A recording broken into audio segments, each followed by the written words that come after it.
itu adalah politik ujuk-ujuk dan langsung lompat ke jantung kekuasaan politik. Kaderisasinya tidak jelas, jadi anggota partainya juga tidak lama, berproses dari bawah juga tidak pernah terjadi, tapi karena dia adalah anak seorang penguasa, dia kemudian mendapatkan kemewahan di atas rata-rata. Siapa yang dikorbankan? Banyak hal yang dikorbankan. Pertama, kompetisi dikorbankan, jadi tidak sehat. Dimanapun di negara ini melawan kekuasaan politik itu nggak gampang. Jadi barang busuk sekalipun diusung, kalau diusung oleh kekuasaan, instrumen-instrumen yang saya kira seperti instrumen negara, itu pasti relatif akan memenangkan pertarungan. Kan itu yang sebenarnya menjadi perbincangan. Jadi Anda bagi siapapun boleh di negara ini untuk menjadi pejabat publik. Presiden, gubernur, bupati, wali kota, anggota dewan dan seterusnya. Tapi tolong berikan pendidikan politik yang bagus bagi kita. Bahwa Anda itu berproses dari awal. Inilah yang kemudian kenapa fenomena politik dinasti itu selalu diulang. Karena prosesnya itu tidak awal. Misalnya sorry to say seperti Mas Gibran. Apakah di negara ini tak ada orang lain? Dulu muncul nama Erick Thohir. Muncul nama Ridwan Kamil. Muncul Sandiaga Uno. Ada Bu Hovifah. Nama-nama top yang saya kira punya pengalaman dan rekam jejak yang cukup panjang. Kenapa mereka tidak bisa maju? Kalau menggunakan logikanya Bang Faisal, karena bukan anak presiden. Kan itu saja. Erick Thohir kurang apa? Bikin PSSI mantap. Sekolahnya di luar. Bohir. Apalagi? Oh panjang lah ceritanya. Sandiaga Uno apalagi dan seterusnya. Tapi karena garis tangan mereka itu bukan anak presiden, tak ada privilege dan kemudahan. Sehingga harapan mereka untuk berkompetisi dalam pilpres harus hilang. Kan itu yang menjadi perbincangan kita. Bang Ade Armando saya respect dulu dengan tingkat idealismenya yang cukup tinggi. Partainya adalah partai anak muda, tolak politik dinasti. Tapi sorry to say Bang, respect saya kan agak sedikit hilang dalam konteks itu. Saya justru berharap orang seperti Bang Ade Armando ini yang jadi ketua umum PSI. Bang Ade ini kurang apa coba? Bang Ade Armando ini kurang apa? Tolong jelaskan ke kita, doktor, ahli komunikasi. Pejuang HAM dan pluralisme paling depan. Siap mati dan dibully demi demokrasi dan toleransi.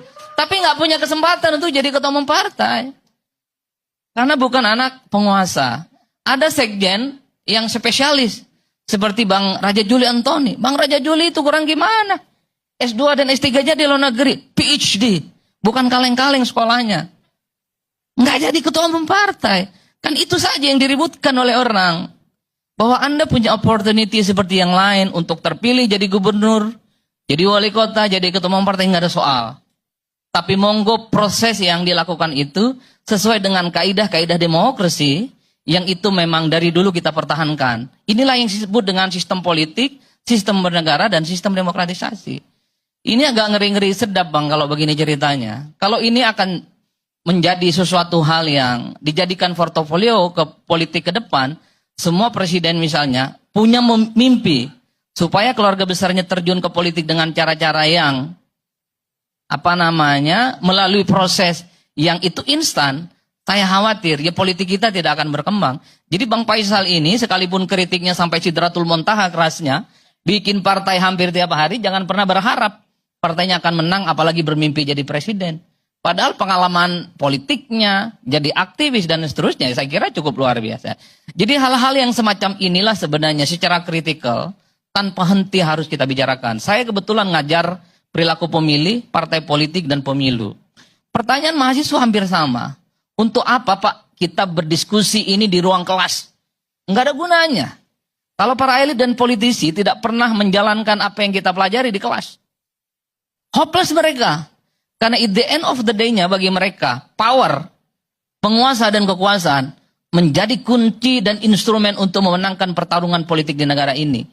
Jadi kasihan anak-anak yang selama ini punya mimpi besar untuk jadi gubernur, bupati, wali kota, apalagi mimpi jadi presiden Bang. Sudahlah, ke laut aja. Kalau kemudian masih banyak orang yang mengkonfirmasi apa yang terjadi di negara ini, soal kemudahan anak kekuasaan itu untuk menjadi pejabat publik, sesuatu hal yang lumrah. Ini yang saya kira akan merusak bagaimana tatanan-tatanan demokrasi dan sistem kepartaian kita akan rusak secara umum. Nah, yang kedua yang saya khawatirkan, kalau kita melihat tren-tren survei, Kenapa party ID kita rendah dari dulu ya? Dulu kan variabelnya banyak. Kenapa orang malas berpartai? Karena partai ini dianggap kerjanya 5 tahun sekali. Partai itu ujung-ujungnya hanya mengejar kekuasaan. Jadi pendidikan politik, advokasi politik, sosialisasi politik, nyaris tidak pernah mereka lakukan, kecuali mereka itu jelang pemilu. Belakangan ada variabel yang selanjutnya ditambahkan. Untuk apa berpartai? Kalau mereka itu tidak punya kesempatan dan muncul anak kekuasaan, anak dinasti yang membypass itu semua di tengah jalan. Kan ini yang sebenarnya saya khawatir, padahal kita tahu bahwa partai politik, like or dislike, ini adalah instrumen penting soal bagaimana rekrutmen para pejabat publik itu muncul. Seperti di Sumut, apakah partai-partai di Kim itu nggak ada orang lain? Golkar itu punya jagoan dari dulu. Gerindra itu juga punya nama besar. Sebelum muncul Mas Bobi misalnya. Tapi karena ada dalam tanda kutip satu keistimewaan yang ada variabel kekuasaan di situ. Itulah yang kemudian membuat kenapa partai-partai di Kim itu ya, yang seperti Bang Faisal bilang, sami'na wa ata'na. Bagi saya, siapapun di negara ini boleh menjadi pejabat publik. Tapi proses rekrutmen, kaderisasi, dan untuk mencapai tangga dan puncak itu tentu harus melalui proses-proses demokrasi dan keajekan. Kan gitu saja sebenarnya perdebatan, Bang. Apakah politik dinasti itu akan menang atau kalah? Itu lain hal. Di mana-mana politik dinasti selalu menang. Di Banten, nggak terkalahkan. Mulai saya kuliah sampai sekarang, agak resisten dengan politik dinasti. Kelompok-kelompok aktivis, kelompok mahasiswa, pro-demokrasi, melawan hampir tiap hari. Sepanjang politik dinasti misalnya di Banten itu lawan,